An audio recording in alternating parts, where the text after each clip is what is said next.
कक्षा 10वीं में आप सभी का स्वागत है। आज के वीडियो में हम बात करेंगे प्रश्नावली 1.3 की प्रश्नों को। तो चलिए हम प्रश्नों को शुरुआत करते हैं। देखेंगे क्या कि पहला प्रश्न कहता है सिद्ध कीजिए कि √5 एक अपरिमेय संख्या है। तो इस प्रकार के प्रश्न की जगह अगर √5 है तो √3 भी पूछ सकता है, √2 भी पूछ सकता है। तो इस तरह के प्रश्नों को हम क्या करेंगे, कैसे बनाएंगे, चलिए हम शुरुआत करते हैं। तो सबसे पहले जब भी अगर आपसे अपरिमेय संख्या पूछे तो हम क्या कर लेंगे, जस्ट इसका उल्टा मान लेंगे। अगर अपरिमेय कहता है तो हम मान लेंगे क्या, परिमेय संख्या। तो इसको क्या करेंगे हम, मान लिया √5 एक परिमेय संख्या है, परिमेय संख्या है। तो हमने इसे परिमेय संख्या मान लिया, परिमेय संख्या है। और जो परिमेय संख्या होता है, ये √5 है, तो परिमेय संख्या होता है p/q के रूप में, p/q के रूप में होता है। और जो q का मान यानी नीचे का जो वैल्यू हो वह बराबर नहीं जीरो, यानी q का मान जीरो नहीं होना चाहिए। और एक चीज़ यहाँ पर क्या होता है, जहाँ ये चीज़ याद रखिए कि जहाँ p और q एक p और q एक पूर्णांक है, p और q एक पूर्णांक है। और इसमें क्या होता है, पूर्णांक तो है ही। अगर यहाँ पर अगर आप लिखना चाहते हैं तो इसका HCF क्या होगा, 1 होगा। तो यहाँ लिखेंगे क्या, p, और HCF क्या हो जाएगा, HCF बराबर 1 हो गया। अब हम क्या करते हैं, दोनों तरफ वर्ग करने पर, दोनों तरफ वर्ग करने पर, तो अब यहाँ से क्या कर लेंगे, स्क्वायर कर लेंगे। इस तरह की वीडियो हमने पीछे वाले भी में डाल दिया। अगर आप वहाँ से भी देखना चाहते हैं तो वहाँ से देख सकते हैं, कोई तरह की दिक्कत हो तो। लेकिन होता क्या है कि अगर आप इस तरह से बनाएंगे तो पूरा के पूरा मार्क्स आपको मिलेगा। तो हमने क्या किया, √5 तो इसका भी स्क्वायर कर लेंगे, और p/q है तो इसका भी स्क्वायर कर लेंगे। अब यहाँ से √5 का स्क्वायर है तो स्क्वायर हटाएंगे तो रूट भी क्या हो जाएगा, हट जाएगा। तो ये बचेगा क्या, रूट हट जाएगा तो क्या बचेगा, सीधा ये 5 बच जाएगा। और 5 बराबर हो जाएगा p² और बट्टा q²। अब क्या करेंगे, हम क्रॉस गुना करेंगे। यहाँ पर कुछ नहीं तो 1 है, तो p² को 1 से गुना करेंगे तो क्या हो जाएगा, p² बराबर क्या हो जाएगा, 5q²। तो यहाँ हम लिख देंगे 5q²। अब देखिए ये p² को क्या कर दिए, 5 जो है नीचे आ जाएगा, तो नीचे आ जाएगा तो ये क्या करेगा, p² को 5 से भाग करेगा। तो यहाँ पर लिख देंगे 5 p² को विभाजित करता है, p² 5 p² को विभाजित करता है। तो यहाँ क्या करेगा, 5 जो है, 5 p को भी विभाजित करेगा, p को भी विभाजित करेगा। ये कैसे करेगा, तो देखिए अगर मान लिया जाए कोई भी संख्या 5 है, अगर हम 5 का स्क्वायर करेंगे कितना होगा, 25।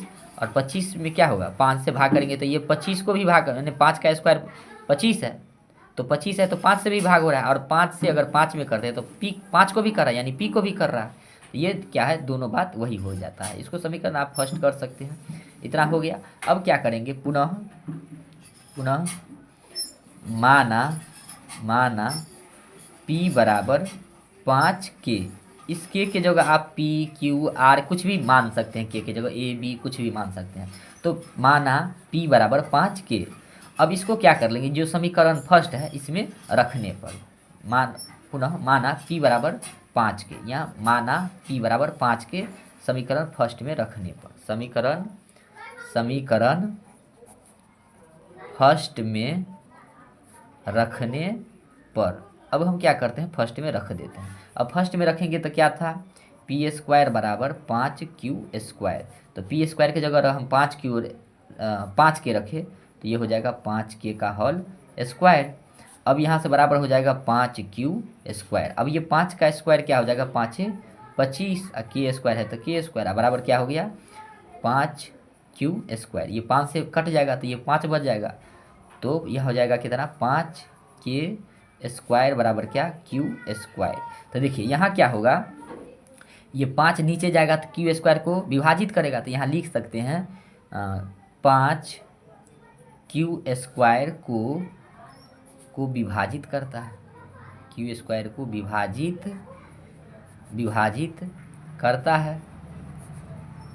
ठीक उसी प्रकार से 5 क्या करेगा, क्यू को भी विभाजित करेगा, 5 क्यू को भी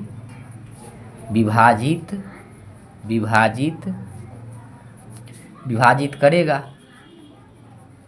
अब यहाँ से करेंगे क्या, देखिए तो 5 जो है क्यू को भी विभाजित कर रहा है और 5 पी को भी विभाजित कर रहा है। तो इससे क्या पता चलता है, अगर हम इसे समीकरण सेकेंड कर ले तो क्या हो रहा है कि 5 जो है पी को भी विभाजित कर रहा है, क्यू को भी विभाजित कर रहा है। इससे पता चलता है कि 5 ये पी और क्यू का मौसो यानी महत्तम जो है क्या आ रहा है, मौसो बराबर 5 हो गया, 5 है। जबकि इसका मौसो कितना आना चाहिए था, 1, तो यह 1 नहीं आया। इसीलिए जो माना वह गलत है, वह गलत है। इसीलिए √5 एक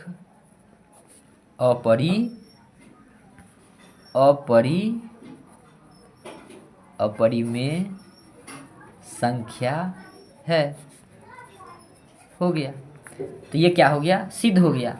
तो इस प्रकार से हम क्या कर सकते हैं, प्रश्नों को आसानी से बना सकते हैं। तो पहला प्रश्न क्या हो गया, खत्म हो गया। अब चलते हम दूसरा प्रश्नों की ओर। दूसरा प्रश्न क्या कहता है कि सिद्ध कीजिए 3 + 2√5 क्या है, अपरिमेय संख्या है। तो हम क्या करते हैं, इसको बनाना शुरू करते हैं। तो क्या करते हैं, आप इसे जस्ट उल्टा हम बोले हैं कि मान लीजिए, तो मान लेंगे जस्ट उसका उल्टा। तो क्या लिखेंगे, मान लिया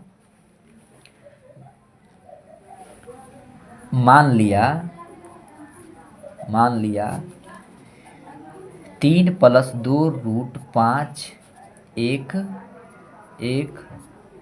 एक परिमेय संख्या है,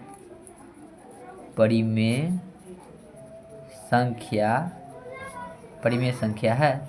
अब यहाँ से 3 + 2√5 बराबर क्या हो गया, p/q, और ये q बराबर डज नॉट 0। अब यहाँ से क्या करेंगे, यहाँ ध्यान दीजिएगा एक बात कि जो भी रूट में रहेगा उसको इधर रखेंगे, बाकी संख्या को आप रूट के उस तरफ लेके चले जाइए। तो देखिए ये 3 है, तो इधर प्लस में रहेगा तो उधर माइनस में जाएगा, इधर माइनस में रहेगा तो उधर प्लस में जाएगा। अगर इधर गुना में है तो उधर भाग में जाएगा, और भाग में रहेगा तो गुना में जाएगा। देखिए 3 है, पहले 3 को उधर लेके चलिए। तो इसमें 2√5 को हम रहने देते हैं, 2√5 को रहने देते, क्या हो जाएगा, p/q। इधर प्लस में 3 है तो इधर माइनस में 3। अब देखिए ये 2 भी है, 2 तो रूट में नहीं है, तो 2 को भी उधर लेके जाएंगे। तो ये रहेगा क्या, गुना में है तो उधर भाग में जाएगा। ये क्या हो जाएगा, √5 बराबर p/q और -3। तो इसके बट्टा में भी 2 देंगे और इसमें भी 2 डाल देंगे, और नहीं होता है तो इसके बट्टा में डायरेक्ट आप क्या डाल लीजिए, 2 डाल लीजिए। तो ये क्या हो जाएगा, परिमेय संख्या। तो p/q -3 का बट्टा, 3 का बट्टा क्या, 2 क्या हो जाएगा, एक परिमेय संख्या है, परिमेय संख्या है। और √5 एक अपरिमेय संख्या है, अपरिमेय संख्या है। तो देखिए ये क्या है, एक दूसरे के विपरीत है। ये कह रहा है क्या कि परिमेय जो है अपरिमेय के बराबर है, जबकि परिमेय अपरिमेय के बराबर हो ही नहीं सकता है। तो नहीं होगा तो हम क्या किए, इसको परिमेय संख्या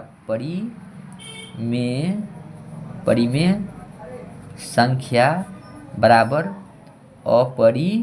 अपरिमेय संख्या। तो यह संभव नहीं है, जबकि यह बराबर कहता है, यह बराबर नहीं है।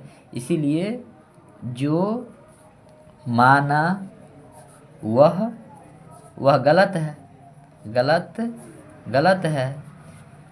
इसीलिए 3 + 2√5 एक अपरिमेय संख्या है। हो गया। अब देखिए इसी में प्रश्न नंबर आता है तीसरा का पहला प्रश्न क्या कहता है कि 1/√2, 1/√2 क्या है, एक अपरिमेय संख्या। चलिए हम बनाना शुरू करते हैं। तो मान लेंगे, मान लिया 1/√2 एक परिमेय संख्या है, परिमेय संख्या है। अब क्या करेंगे, 1/√2 है, 1/√2 है तो परिमेय संख्या तो p/q के रूप में होगा, p/q, और q बराबर डज नॉट 0। अब यहाँ से क्या करेंगे, या तो इसको हर का परमेयकरण कर लिए, या नहीं तो √2 को ही ऊपर लेके चले जाए। ये इधर भाग में है तो ऊपर चला जाएगा तो क्या हो जाएगा, ऊपर चला जाएगा। देखिए 1/√2 है, इसको पलटेंगे तो क्या हो जाएगा, √2 बट्टा में 1, तो बट्टा में 1 करेंगे तो कोई दिक्कत नहीं है। और ये p/q है तो इसको पलट देंगे तो क्या हो जाएगा, q/p, q/p। तो देखिए q/p एक परिमेय संख्या है, परिमेय संख्या है,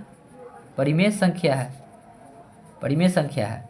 और √2 क्या हो जाएगा, √2 एक अपरिमेय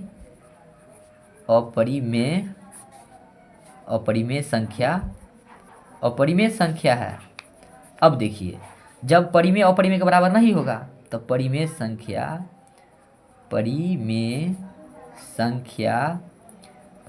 संख्या बराबर नहीं होगा क्या, अपरिमेय संख्या के, अपरिमेय संख्या। तो इसलिए क्या है, जो माना, इसलिए जो माना वह क्या है, माना वह गलत है, इसलिए क्या हो जाएगा, इसलिए 1/√2 एक अपरिमेय संख्या है, अपरिमेय संख्या है। तो ये क्वेश्चन नंबर 3 का पहला भी क्या हो गया, खत्म हो गया। अगला इसी में क्वेश्चन एक आता है, क्वेश्चन कह रहा है कि 7√5 एक अपरिमेय संख्या। तो क्या कर लेंगे, हम मान लेंगे, इसको भी मान लिया 7√5 एक परिमेय संख्या है, और ये परिमेय संख्या है तो इसको क्या कर लेंगे, p/q के रूप में लिख लेंगे। तो ये हो जाएगा p/q, और q बराबर क्या हो जाएगा, डज नॉट 0। अब यहाँ से क्या करेंगे, देखिए 7 गुना में है तो उधर हो जाएगा किस में, भाग में। तो भाग में लिखेंगे तो क्या हो जाएगा, इधर √5 बच जाएगा, तो √5 बराबर लिख सकते हैं p/बट्टा में 7q हो जाएगा। अब क्या होगा, 7q हो जाएगा तो क्या हो जाएगा, ये हो जाएगा परिमेय संख्या, तो परिमेय संख्या हो जाएगा। तो p/7q एक परिमेय संख्या है, परिमेय संख्या है। तो ये जो 7 है देखेंगे तो यहाँ से क्या कर लेंगे,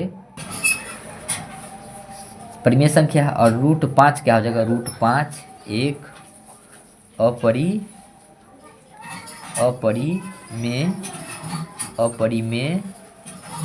अपरिमेय संख्या है। इसीलिए जो माना वह गलत है, इसीलिए 7√5 एक अपरिमेय संख्या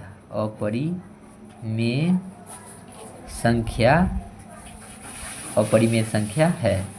अब क्या है, इसी का तीसरा प्रश्न, 6 + √2 एक अपरिमेय संख्या है। तो यहाँ से क्या कर लेंगे, मान लिया 6 + √2 एक परिमेय संख्या, जस्ट हमने उल्टा कहा है मानने के लिए, परिमेय संख्या है, अपरिमेय कह रहा है तो हमने परिमेय मान लिया, परिमेय संख्या। फिर 6 + √2, तो परिमेय संख्या को तो हम लिख सकते हैं p/q के रूप में, और q बराबर डज नॉट 0 लिख लीजिए। अब क्या होता है, इधर 6 प्लस में उधर जाएगा तो माइनस में, इधर √2 रहने देंगे, उधर हो जाएगा क्या, p/q और -6। तो ये क्या हो गया, परिमेय संख्या। तो लिखेंगे p/q -6 एक परिमेय संख्या है, परिमेय संख्या है। और √2 क्या हो जाएगा, √2 एक